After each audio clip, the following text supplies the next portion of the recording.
Hi, welcome to Cubs and Culture for January 10th, 2018. Today I want to talk about more about the visualization of pitching because for a lot of people, so much of the game is about what's happening between a batter and the pitcher that I kind of want to show people.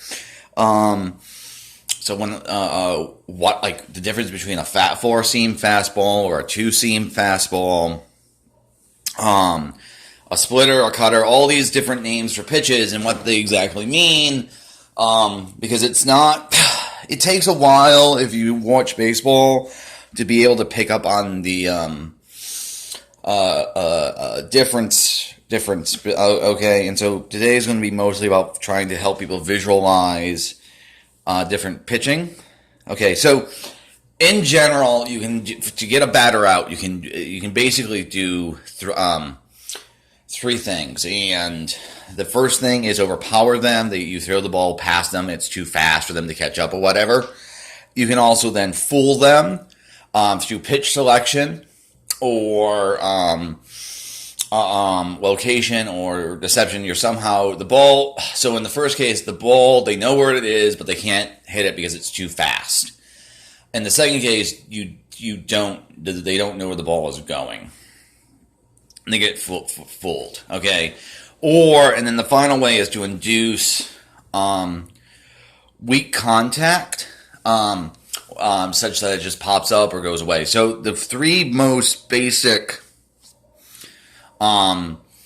pitches, as far as overpowering, deception, and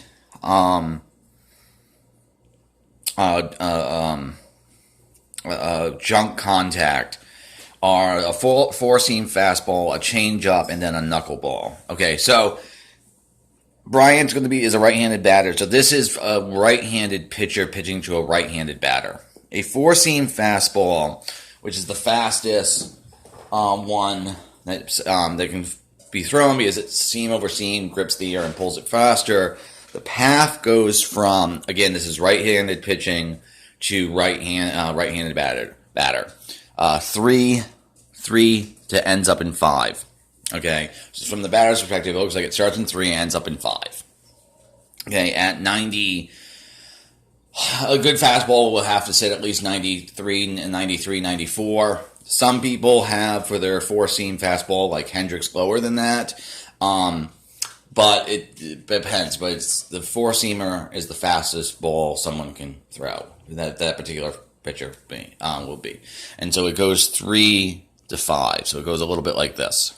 Okay.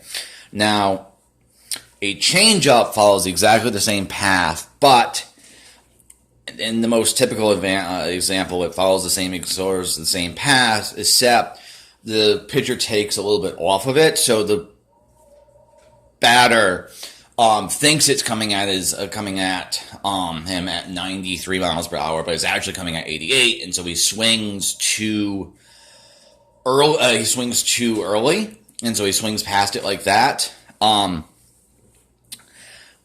Okay, and so it's the whole. So for someone like Hendricks, what he's doing is, because he has a really good changeup. He sits normally at 89, and then his changeup sits at about 85. That 4 miles per difference is like only a split second, but the batters end up being caught between it because they can't recognize, because the path, again, it's basically like that, is so similar that they can't tell soon enough whether or not it's a changeup or a fastball.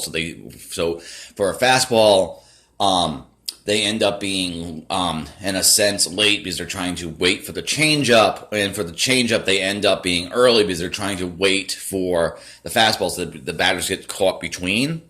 Okay, then the second, then for the junk contact, which I'm not going to talk about, is a knuckleball.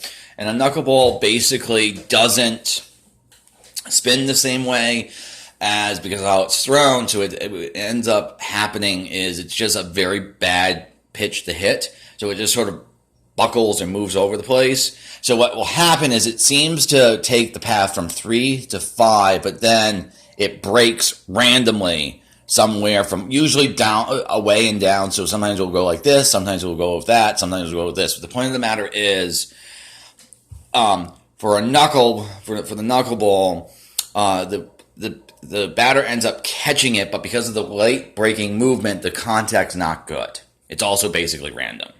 Okay, so that's the sort of the fastball versus the changeup versus the knuckleball. Okay, now there's other types of sort of deceptions. The other sort of one would be again, everything plays off of the four-seam fastball. So the basic path is this: 3 to 5. If you want to hit, if you want a different sort of pitch to fool the batter, so you can either fool the batter by changing speeds or changing location. So if you throw it mostly about changing location, what you have is you have two different sorts of ones that instead of ending in 5, it goes further. The first one is a split finger fastball. So instead of going from 3 to 5, it goes from 3 to 8. Okay. Or you have a curveball, which is thrown with a slightly different grip, so it still breaks, but it breaks more than a split finger fastball, so it ends up going 3 to below 8. Okay. Now, of course, you can also, because if you always just having a good curveball, a good split finger, you can start here. Like, let's say a batter is waiting on, you're sitting on your curveball, and you normally throw it 3 to 8, below 8. Well, start it higher, then it ends up in 5, and he swings below it as opposed to above it. Okay. So split and curve changes the location up and down. Okay. You can also have fastballs which end up being or off speed. So a fastball that changes location, so it doesn't go 3 to 5. It's called a cutter, and it's basically thrown as hard as your four-seamer, except you have a slightly different grip. So at the end, instead of going 3 to 5, it goes 3 to 5 to 6. So at the very last second, it cuts in on a right-handed batter. Or for some people, you have it cut out. There's no real difference. Or sometimes, if the person's a left-handed batter, you'll throw the cutter so it cuts in. Okay. Now the other so a cutter is a deceptive fastball. Now there's also a different form of what it's in essence a slightly harder thrown curveball. So it doesn't break just down; it breaks either in or out, depending on how you throw it, and it's called a slider. So again, if the standard motion for a four-seamer is 3 to 5, a slider ends up starting in 3 and it goes through 5, and then it's not jumped, but sort of not lazily, but comparatively lazily slides into 9. So it ends up going like this. Okay, or like this. Okay, so it slides away from the batter or slides into the batter. Okay, and then the last sort of major sort of type of pitch is a two-seamer, which ends up being basically slightly slower. So it ends up about here if it's thrown correctly, as opposed to here. So that's the basic sort of pitching. So that's sort of what when people refer to cutters or changeups or slides or split, that's what they're referring to. It's how the ball actually passes through. Now, I'm bringing this up because there's two types of basic pitching.